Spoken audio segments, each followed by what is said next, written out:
ஆன்மீக ஜோதிட அன்பர்களுக்கு வணக்கம் கூறும் உங்கள் அன்பன் அஸ்ட்ரோ சிவகுமார்.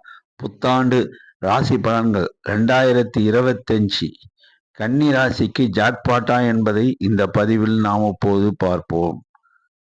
குரு சஞ்சார பலன். வருடத்தின் முதல் பகுதியில், அதாவது 1/1/2025 13/5/2025 வரை ரிஷப ராசியில இருக்கார். யாரு? குரு பகவான். அவரு கன்னியா ராசிக்கு 9ஆம் இடமான ரிஷப ராசியில இருந்து எல்லா வகையிலும் கன்னி ராசிக்கு மேன்மை கொடுத்துட்டு இருக்காரு. அந்த குரு பகவான் 14/5/2025 10ஆம் இடம் என்கின்ற மிதுனத்துக்கு போறாரு. அந்த மிதுனத்துக்கு போனாருன்னா குரு பகவான் என்ன பண்ணுவார் என்பதை இப்ப பார்ப்போம். குரு பகவான் மிதுனத்துக்கு போறதுனால தொழில் நல்லா நடக்கும் சார். 10ஆம் இடத்துக்கு போனா தொழில் நல்லா நடக்கும் சார். வியாபாரம் நல்லா இருக்கும் சார். உத்தியோகத்துல இருக்கிறவங்களுக்கு இடம் மாற்றம் வரும் சார். உத்தியோகத்துல இருக்காங்க, அவங்க டிரான்ஸ்ஃபருக்கு அப்ளை பண்ணியிருப்பாங்க, அவங்களுக்கு இடம் மாற்றம் வரும். சில பேருக்கு உத்தியோகத்துல இருந்து கிளர்க்கா இருக்காரு, சூப்பரண்டா வருவாரோ, இல்லைன்னா அதை விட அதிக போஸ்ட்டுக்கு போறதோ, ப்ரொமோஷனோ அதுவும் கிடைக்கும். ஆனா வேலை கொஞ்சம் அதிகமாகுங்க. அதாவது வேலை பளு. அலுவலகத்துல வேலை செய்யறவங்களுக்கு புதிய பொறுப்புகள் வரும். அதன் மூலம் அவருக்கு கொஞ்சம் கஷ்டப்பட்டு உழைக்க வேண்டியது, அதாவது மணி நேரங்கள் கொஞ்சம் கூடுதலாகும். ஆனா லாபகரமா இருக்கும். குரு பகவானுக்கு 3 பார்வை, ஸ்பெஷல் பார்வை. 5ஆம் பார்வை, 7ஆம் பார்வை, 9ஆம் பார்வை. இந்த 3 பார்வை இருக்குன்னு ஜோதிட நூல்கள் சொல்லுது. அந்த 5ஆம் பார்வையா குரு பகவானு கன்னியா ராசிக்கு 2ஆம் இடம் எனக்கூடிய தனம், குடும்பம், வாக்குஸ்தானத்தை பார்க்கிறார். குரு பார்த்தா கோடி நன்மைங்க. 2ஆம் இடத்தை பார்த்துட்டாருங்க குரு பகவானு. குடும்பத்தை பார்க்கிறாருங்க. அப்ப எதுக்குங்க கவலை உங்களுக்கு? குடும்பம் அமோகமா இருக்குங்க. தனம், 2ஆம் இடம் தான் தனம் கொடுக்கறது. தனம்னா என்னங்க? பணம். பணத்தை கொடுப்பாரு. அப்போ பண வரவுகளும் நல்லபடியா இருக்கும். வாக்குஸ்தானம் இதுவரையும் கொஞ்சம் அப்படி இப்படின்னு கொஞ்சம் எரிச்சலா சில பேர் பேசின்னு இருப்பாங்க. கன்னியா ராசிக்காரங்க சட்டுன்னு கோபம் வந்துன்னு இருக்கும். கன்னியா ராசிக்காரங்க நல்ல கவர்ச்சியா பேசக்கூடியவங்க, இனிமையா பழகக்கூடியவங்க தான்.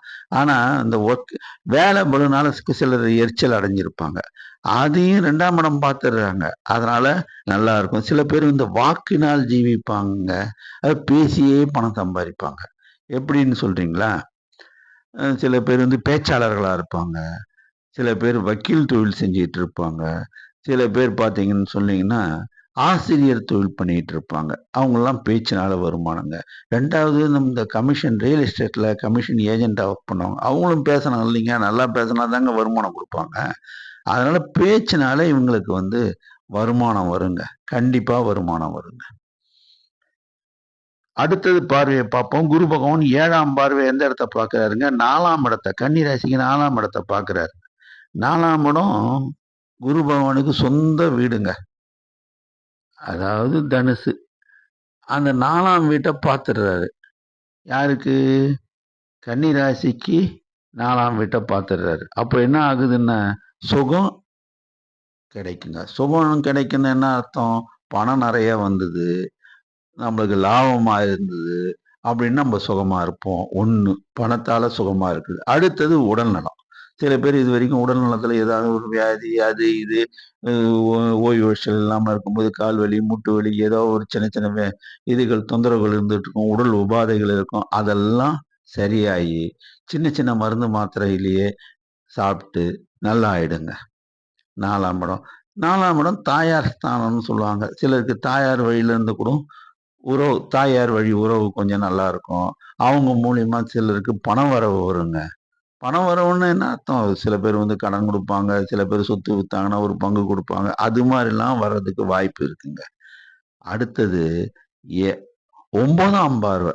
அதாவது குரு பகவானுக்கு இது ஸ்பெஷலான பார்வைங்க 9ஆம் பார்வை. அவரு 6ஆம் இடத்த பார்க்கிறாரு. ருணம், ரோகம், சத்துரு. ருணம்னா என்னங்க? கடன். கடன் வாங்கியிருந்தீங்கன்னு வச்சுங்க, கவலைப்படாதீங்க. குரு பார்க்கறதுனால 14/5/2025 இருந்து இந்த வருஷம் ஃபுல்லா அடுத்த வருஷம் மார்ச் மாசத்துக்குள்ள உங்களுக்கு கடன் ஓரளவுக்கு அடைஞ்சிடுங்க. கடனை குறைச்சிடுவாரு குரு பகவான் பார்க்கறதுனால. வியாதி இருந்தா கட்டுக்குள்ள இருக்கும். சில பேருக்கு பரம்பரை நோயெல்லாம் இருக்கும். அதாவது பரம்பரை நோயின்னு சொல்றது என்ன நோய்? சர்க்கரை வியாதி தாங்க பரம்பரை நோயின்னு சொல்றது. அடுத்தது இந்த பிளட் பிரஷர்ன்னு சொல்லுவாங்க. ரத்த கொதிப்புன்னுவாங்க. இதெல்லாம் இருந்தாலும் மருந்து மாத்திரையில கட்டுக்குள்ள இருக்கும். மற்றபடி பார்த்தீங்கன்னா, பெருசா ஒண்ணும் இருக்காதுங்க. சத்ரு இதுவரைக்கும் வியாபாரத்துல சில பேருக்கு எதிரி இருப்பாங்க. போட்டி பொறாம படிச்சிருப்பாங்க. சில பேர் குடும்பத்துல போட்டி பொறாம பண்ணி உங்ககிட்ட கலகம் மூட்டியிருப்பாங்க. அவங்க எல்லாம் காணாம போயிடுவாங்க. கவலையே பட வேணாங்க. இது ஒண்ணு இருந்தாப்ப ஜாக்பாட் மாரி தானங்க. கன்னியா ராசிக்காரங்களுக்கு ஜனன ஜாதகத்துல யோகமான தசை, யோகமான புக்தி நடக்கிற மாரி இருந்ததுன்னா, அவங்க ஜனன ஜாதகத்துல நடந்ததுன்னா, நிச்சயமா 10ஆம் இடத்துல வந்த குருனால நல்ல பலன குடுக்குங்க. 10ஆம் இடத்துக்கு வந்தாருங்கன்னா சில பேர் சொல்லுவாங்க, இடம் மாற்றம் ஏற்பட்டுடுங்க. அதனால நம்மளுக்கு பதவிக்கு ஏதாச்சும் பிரச்சனை வருமாங்க. பதவிக்கு பிரச்சனை வராதுங்க. இடம் மாற்றம் வரும். இந்த இடத்துலருந்து இடம் மாறுவீங்க. இல்ல சில பேர் வீடு மாறுவாங்க. சில பேர் ஆபீஸ் மாறுவாங்க. சில பேர் தொழில் செஞ்சுட்டு இருக்காங்கன்னா, பக்கத்திலேயே ஒரு கிளைய ஓப்பன் பண்ணுவாங்க. இல்லன்னா, பெருந்தொழில் செஞ்சாங்கன்னா, இன்னொரு இடத்துல ஏஜென்சிஸ் எடுப்பாங்க. சில பேர் ஃப்ரான்சைஸ் என்றக்கூடிய இத எடுப்பாங்க. அது மாரி ஏதாச்சும் ஒரு நிறுவனத்தினுடைய இத ஃப்ரான்சைஸ் எடுப்பாங்க. அதன் மூலியமா வருமானம் வரும். சில பேர் பார்த்தீங்கன்னு சொன்னீங்கன்னு வச்சுக்கங்க, தன்னுடைய தொழிலோட இன்னொரு தொழில சேர்த்துக்குவாங்க. இதெல்லாம் அவங்களுக்கு நல்லபடியா நடக்குங்க. குருவுனால நல்லது தாங்க நடக்கும். ஆனா, நீங்க செய்ய வேண்டியது என்னன்னு சொன்னா, ஒண்ணே ஒண்ணுதாங்க. வியாழக்கிழமை ஆன உடனே குரு பகவான தேடிட்டு போயிட்டு, அ தட்சிணாமூர்த்திக்கும், குரு பகவானுக்கும் 3, 3 நெய் தீபம் போடுங்க. அமோகமா இருப்பீங்க. சரிங்க. வேலை தேடிட்டு இருக்க இளைஞர்களுக்கு ஒண்ணுமே சொல்லலன்னு கேட்கிறாரு. ஒரு நண்பர் இப்போ கேட்டுட்டு இருக்காரு. சார் நாங்க சின்ன வயசுக்காரங்க சார். நீங்க எல்லாம் தொழில் பண்றவங்கள சொல்றீங்க. ஆபீஸ்ல உத்தியோகம் பண்றவங்க சொல்றாங்க. நான் படிச்சுட்டு வேலை இல்லாம இருக்கேங்க. எனக்கு என்னங்க பண்ணுவேன்? நானும் கன்னிராசி தான்னு கேட்கிறாரு. உங்க தகுதிக்கேற்ற வேலை வாய்ப்பு கிட்டும். விடாதீங்க. முயற்சி பண்ணி தேடுங்கன்னா நிச்சயமா குரு பகவான் குடுப்பாரு. வேலை பார்க்குற இளைஞர்கள் கேட்பாங்க. எங்களுக்கு என்ன கிடைக்கும்? உத்தியோகத்துல இன்கிரிமெண்ட் வருங்க. புரமோஷன் வருங்க. இது மாரி வருங்க.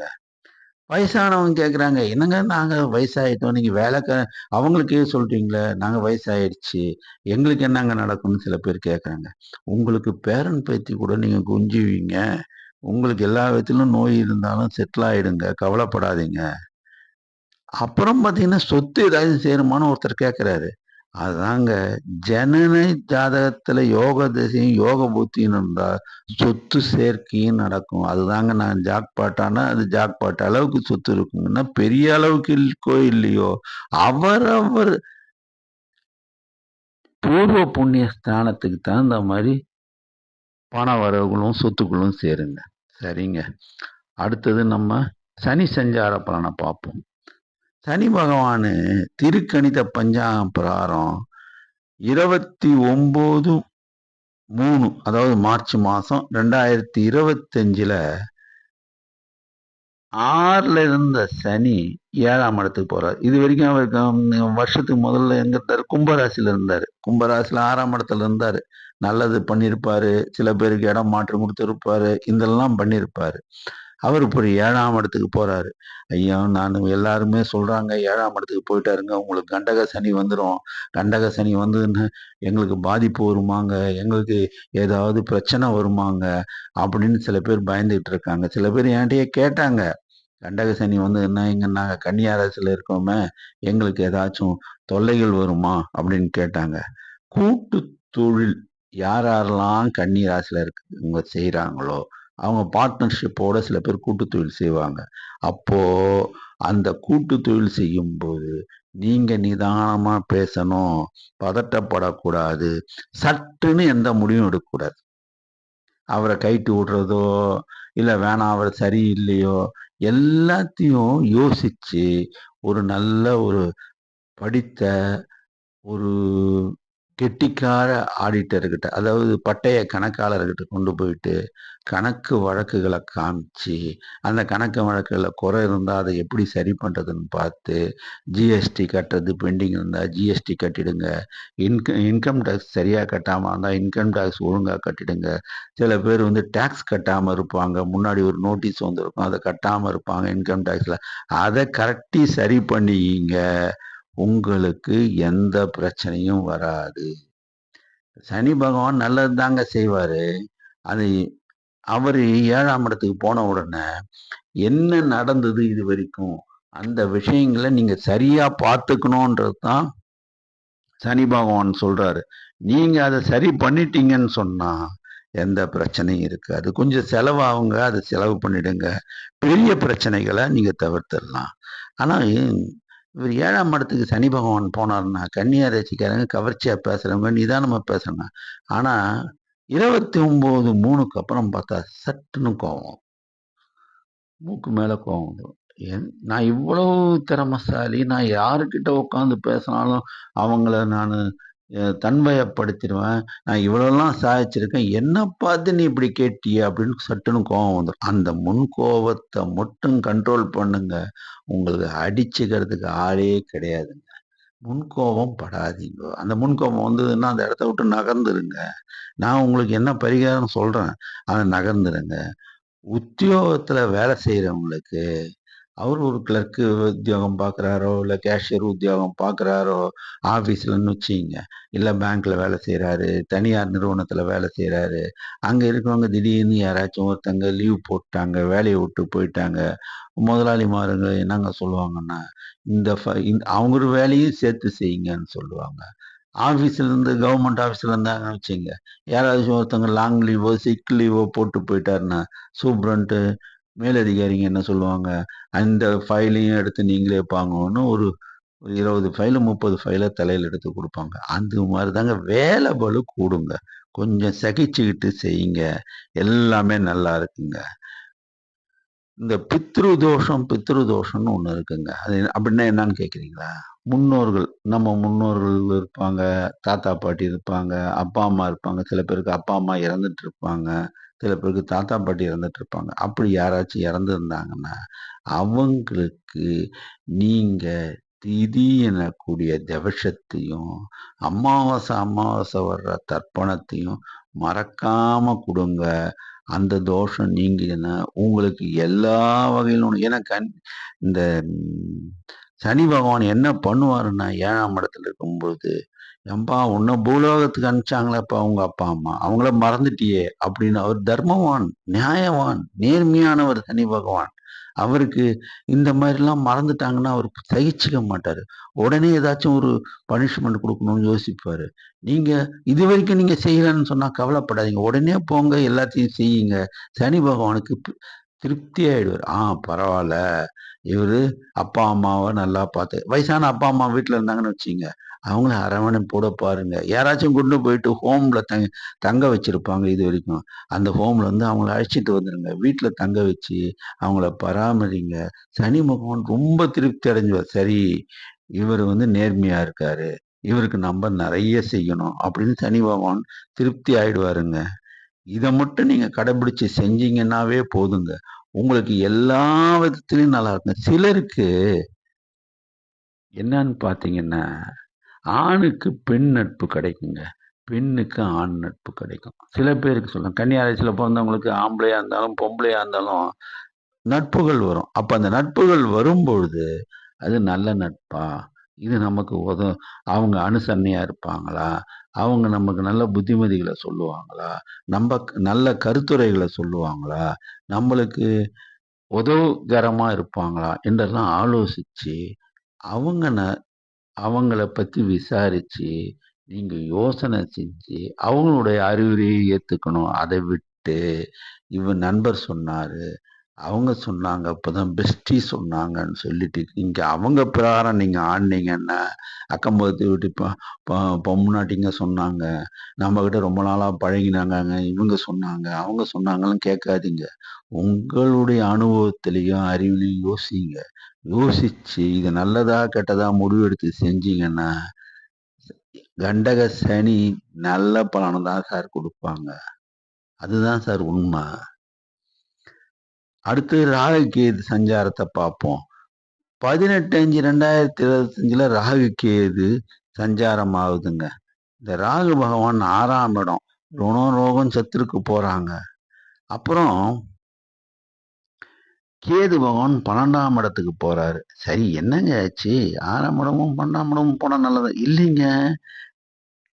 ஒரு பழமொழி உண்டு. கெட்டவன் கேட்டிடில் கெட்டிடும் ராஜயோகம். இந்த ராகு, கேது, சனி இவங்கெல்லாம் வந்து எப்பயுமே பார்த்தீங்கன்னா, மறைவு ஸ்தானத்துக்கு போனாங்கன்னா, லாபத்த குடுப்பாங்க. அதனால உங்களுக்கு லாபம் கிட்டுங்க ராகு பெயர்ச்சினால. அதுவும் சில பேருக்கு பெருத்த லாபம் கட்டும் தொழில் மூலியமா. அத உடனே செலவு பண்ணிடாதீங்க. சேமிங்க. நல்ல முதலீடா, நல்ல இடமா பார்த்து வாங்கி போடுங்க. ரெண்டலுக்கு விடுங்க. எல்லாமே நல்லா இருக்கும். சிலருக்கு வெளிநாடு போகணும்னு ஆசைப்பட்டுட்டு இருப்பாங்க. வெளிநாடு போறதுக்கு யோகம் கிடைக்குங்க. சில பேருக்கு விசா கிடைக்கலன்னு அவஸ்தைப்பட்டுட்டு இருப்பாங்க. விசா கிடைக்குங்க. சரி நான் வெளிநாட்டுக்கு போனா எங்க புள்ள அங்க இருக்குங்க. விசா கிடைச்சிருச்சுங்க.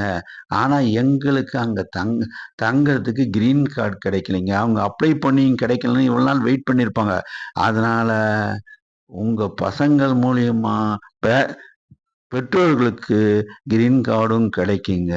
சிலருக்கு முன்னோர் சொத்து பார்த்தீங்கன்னா, தாத்தா, பாட்டி அவங்கலாம் இருந்துட்டு இருப்பாங்க. அவங்க சொத்துலாம் பிரச்சனையா இருந்திருக்கும். கிடைக்காம இருந்திருக்கும்.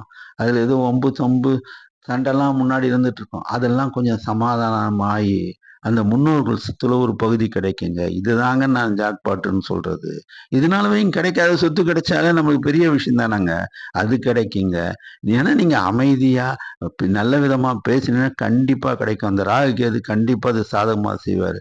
ஆனா இந்த சீட்டு கட்டுறது, ஜாமீன் போடுது. யாராச்சும் வந்து, "ஐயா எனக்கு ஜாமீன் போடுங்க." "என்ன ஜாமீனு?" "பணம் வாங்கிட்டேன் சார்." "நீங்க கையெழுத்து சூரிட்டி கையெழுத்து போட்டா தான் எனக்கு பணம் குடுப்பான்னு சொல்ட்டாரு சார்." "கையெழுத்து போட்டுறாதீங்க சார். பிரச்சனை வந்துடும். அதுல தான் நீங்க உஷாரா இருக்கணும்." அதாவது வந்து சில பேர் பார்த்தா ஆளே தெரியாம இருப்பாங்க. நல்ல கசுறு வருதுன்னு சீட்ட கட்டுவாங்க. சரி திடீர்னு பார்த்தா அவங்க திவால் ஆகி போயிடுவாங்க. உங்க பணம் போயிடும். அதனால சீட்டு கட்டுறதா இருந்தா யோசிச்சு கட்டுங்க. ஜாமீன் போடுறது சுத்தமாவே மறந்துடுங்க. ஐயா எனக்கு ஜாமீன் போட தெரியாதுய்யா. என்ன கேட்டா எல்லாருமே சொல்றாங்கய்யான்னு சொல்லுங்க. அடுத்து நம்ம வழிபாட பார்ப்போம். வியாழக்கிழமை குரு ஓரையில தட்சிணாமூர்த்திக்கு 3 நெய் தீபம், குரு பகவானுக்கு 3 நெய் தீபம் போடுங்க. ஷிரடி சாய்பாபா கோயில், ராகவேந்தர் கோயில்ல போய் பிரார்த்தனை பண்ணுங்க. சனிக்கிழமை ஆஞ்சநேயர் கோயிலுக்கு போயிட்டு துளசி மாலை அணிவிச்சு நெய் தீபம் ஏற்றுங்க.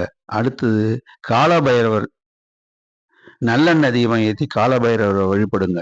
முன்னோர்கள் திதி யாராச்சும் குடுக்காம மறந்துட்டீங்கன்னா, முன்னோர்கள் திதி தவசம் குடுத்துருங்க. குலதெய்வ வழிபாட மறந்துடாதீங்க. கட்டாயம் செய்யுங்க. பெருமாள் கோயிலுக்கு போங்க. விஷ்ணு சகஸ்ரநாமம் படிங்க. படிக்க முடியாதவங்க ஸ்ரீராம ஜெயம் விடாம எழுதுங்க. உங்க வாழ்க்கையில உயர்த்தும். காகத்திற்கு எள்ளெண்ணம் நீங்க வச்சுக்கிட்டு இருங்க. உங்களுக்கு எல்லா வகையான நன்மைகளும் வந்துடும். இந்த ஆண்டு மிக சிறப்பான ஆண்டா இருக்கும். ஜாமீன் கையெழுத்து மட்டும் நீங்க யாருக்கும் போட்டுடாதீங்க.